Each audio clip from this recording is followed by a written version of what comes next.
Et ce soir, le sujet, c'est quoi faire pour améliorer notre système immunitaire. Alors, on est à l'automne, il peut y avoir des rhumes, des maux de gorge. Alors, je vais vous montrer des beaux protocoles vraiment concis et efficaces pour nous permettre de savoir quoi faire, quels sont les meilleurs produits aussi là, qui fonctionnent, les meilleures techniques également.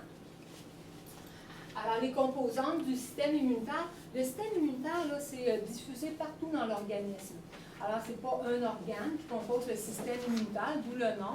Alors, on a les ganglions, bien sûr, hein? On a plusieurs ganglions.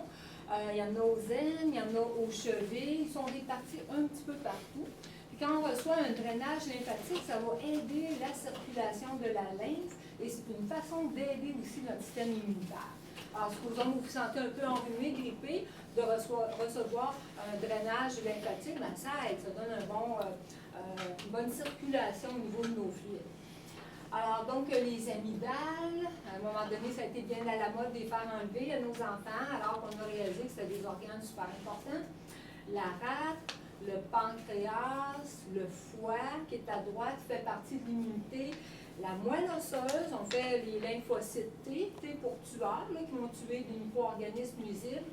Le thymus, les poumons, puis les intestins. Et là, ce sont les intestins qui sont en vedette depuis quelques années pour dire, selon les immunologistes, que entre 60 et 70% de la force du système immunitaire repose sur l'état de la flore. Et moi, je fais un test depuis plusieurs années qui est très intéressant, qui mesure l'état de la flore intestinale. Et à partir de là, on sait si on a une excellente flore, une flore un peu défaillante, si un problème assez installé ou très grave, ou même encore plus dramatique là, au niveau des toxines intestinales.